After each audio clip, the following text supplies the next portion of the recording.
नमस्कार मंडळी, तुमचे आपल्या यूट्यूब चॅनलवर सहर्ष स्वागत आहे. आपण आता ऐकत आहोत नकळत जवळ येताना ही कथा मालिका. मागील भागात आपण पाहिलं की आर्या आणि विराट एका बंद वाड्याच्या समोर असतात. दोघेही जेव्हा आत जातात तेव्हा त्यांना एक चित्र दिसतं. त्यातील चेहरा आर्याला ओळखीचा वाटतो. तेव्हाच आदित्य त्यांच्यासमोर येतो आणि त्यांना मदत करण्याबद्दल सांगतो. काही आवाज ऐकू येताच आदित्य त्या दोघांना घेऊन त्या वाड्यातून बाहेर पडतो. ते एका जुन्या इमारतीत लपून बसतात. आर्याला काही आठवणी आठवू लागतात. आता पाहूया पुढे. भाग 8. मनाच्या बंद दरवाजापलीकडे. त्या जुन्या इमारतीत एका क्षणासाठी सर्व काही स्तब्ध झालं होतं. काळोखात फक्त हळुवार वाहणारा वारा आणि आर्याच्या थरथरत्या श्वासांची चाहूल होती. विराट तिच्या शेजारी होता, पण तिच्या मनात चाललेला संघर्ष त्यालाही जाणवत होता. आर्याने थोडक्यात स्पर्श केलेल्या भिंतीतून येणाऱ्या आठवणींनी तिच्या मनात वादळ उठलं होतं, पण त्या तुकड्या तुकड्यांमध्ये काय खरं आणि काय कल्पना हे तिला समजत नव्हतं. तिने डोळे बंद केले आणि खोलवर श्वास घेतला. तिच्या मनात पुन्हा काही अस्पष्ट चित्र उमटली. कुठेतरी एक कोरडी बाग, रस्त्यावरून घाईघाईने चाललेली तीच, आणि मागून कोणीतरी तिचं नाव हाक मारल्यासारखं वाटलं. आर्या. ती दचकून मागे वळली, पण आजूबाजूला कोणीच नव्हतं. तुला काहीतरी दिसलं का? विराटने हळू आवाजात विचारलं. ती स्वतःला सावरत म्हणाली, हो, पण मला काहीच नीटसं कळत नाहीये. जणू माझ्या आठवणी तुटलेल्या आहेत आणि कोणीतरी त्या परत जोडू नये म्हणून प्रयत्न करतंय. आदित्यने तिच्या बोलण्याकडे लक्षपूर्वक पाहिलं आणि म्हणाला, मग हे समजून घे की हे इतकं सोपं नाही. तुला वाटतं तसं सत्य तुझ्यासमोर कुणी हातात घेऊन येणार नाही. तुलाच शोधावं लागेल आणि त्यासाठी तुला वेदना सहन कराव्या लागतील. आर्या डोळे मिटून म्हणाली, वेदना मी आधीच सहन करत आहे, पण प्रश्न असा आहे की या वेदनांचा उपयोग तरी काय?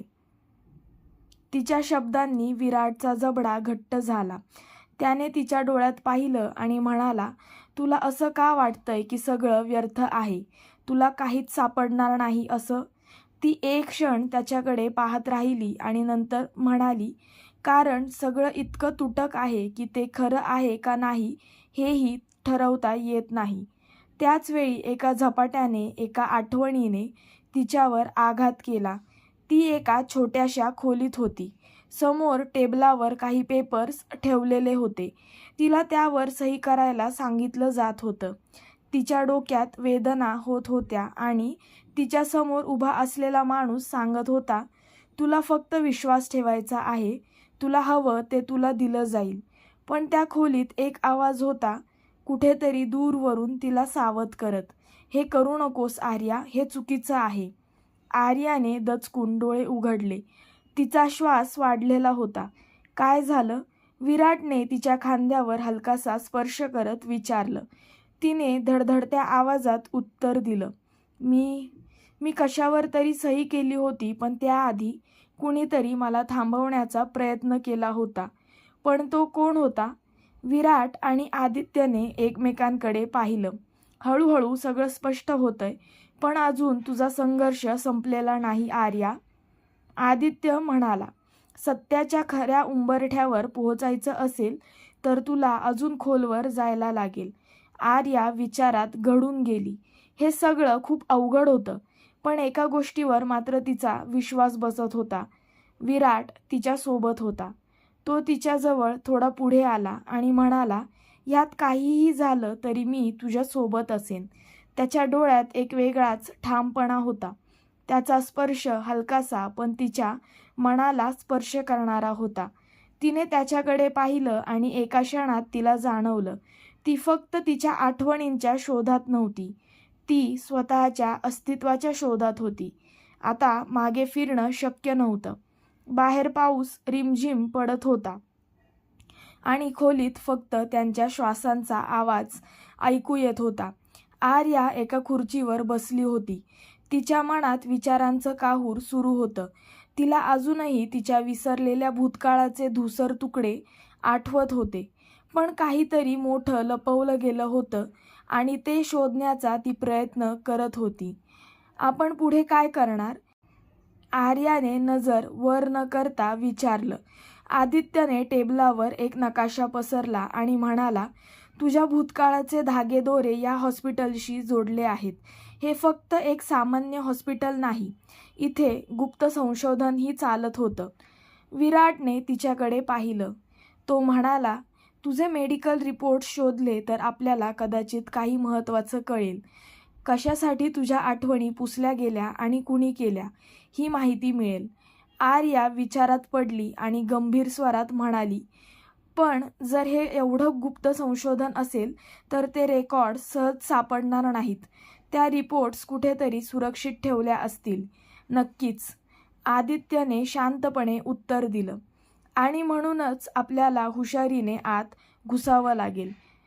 तिथे CCTV असतील, सिक्युरिटी असेल. विराटने हलकसं हसत तिच्याकडे पाहिलं. त्याने विचारले, धोका तर आहेच, पण तुला सत्य हवंय ना?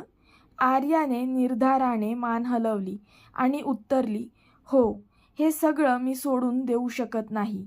आदित्यने घड्याळाकडे पाहिलं आणि म्हणाला, आपल्याकडे फार वेळ नाही. आपण आज रात्री हॉस्पिटलमध्ये जायचं आहे. अंधारातलं हॉस्पिटल. रात्री उशिरा तिघं हॉस्पिटलच्या मागच्या बाजूला पोहोचले. ते बाहेरून एखाद्या सामान्य हॉस्पिटलसारखं दिसत होतं, पण आत काहीतरी गूढ होतं. आदित्यने हॉस्पिटलचा मागचा प्रवेशद्वार उघडायचा प्रयत्न केला.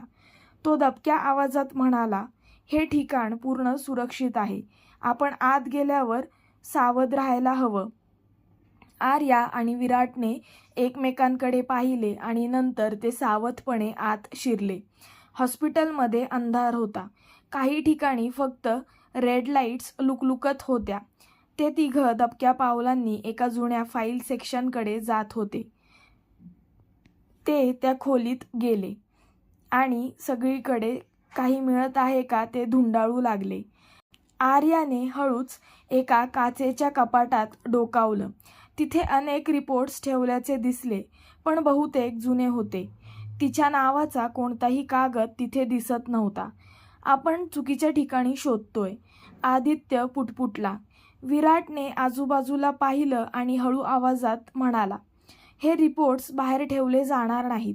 ते कुठेतरी वेगळ्या सुरक्षित जागेत असतील. आर्याने एक दरवाजा उघडण्याचा प्रयत्न केला, पण ते लॉक होतं. आदित्यने पटकन त्याचं लॉक उघडायला सुरुवात केली.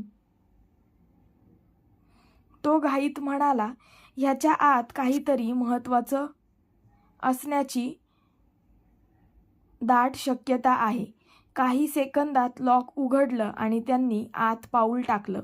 तिथे एक मोठा कॉम्प्युटर टर्मिनल होता.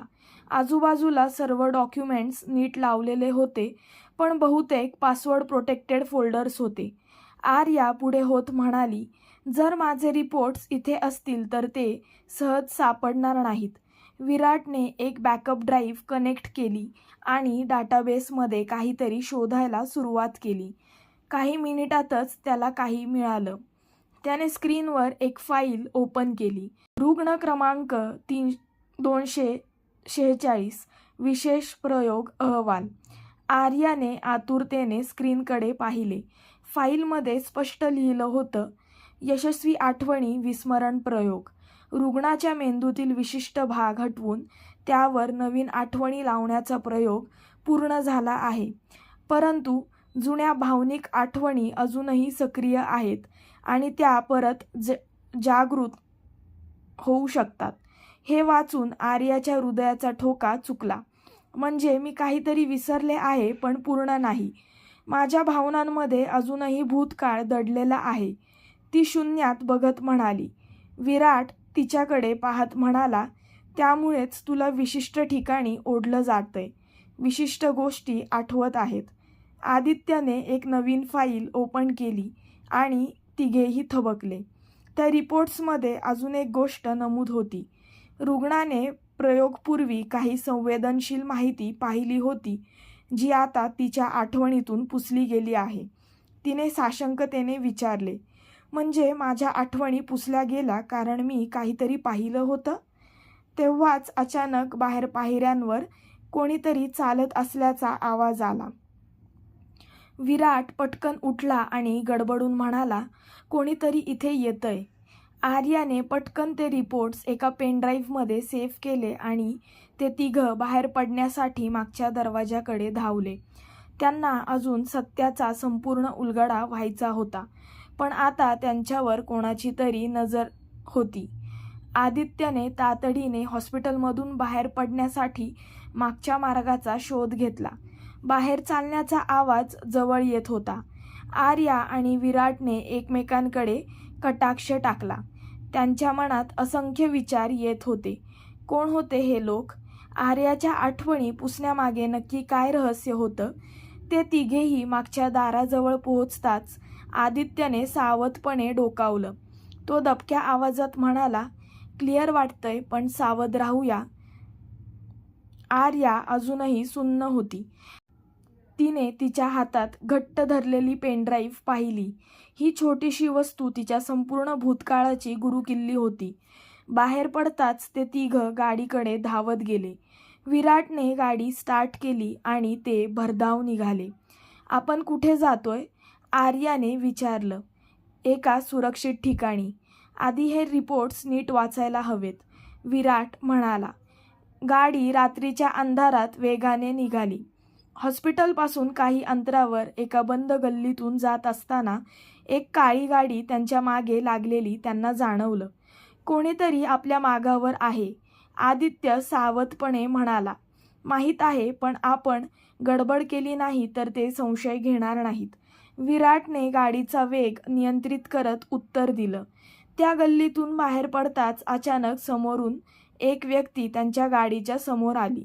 विराटने जोरात ब्रेक मारला. शिट, हा कोण? आदित्य तणतणला. कोण असेल तो व्यक्ती? सापडले नसतील ना हे तिघे त्या माणसाच्या तावडीत? आता पुढे काय होईल? तर मित्रांनो, आजच्या व्हिडिओमध्ये एवढंच. आशा आहे की तुम्हाला हा व्हिडिओ आवडला असेल. कृपया लाईक करा, सबस्क्राईब करा आणि कमेंट करून आपले विचार मांडायला विसरू नका. पुढच्या व्हिडिओमध्ये पुन्हा भेटू. तोपर्यंत आनंदी राहा आणि सुरक्षित राहा. धन्यवाद.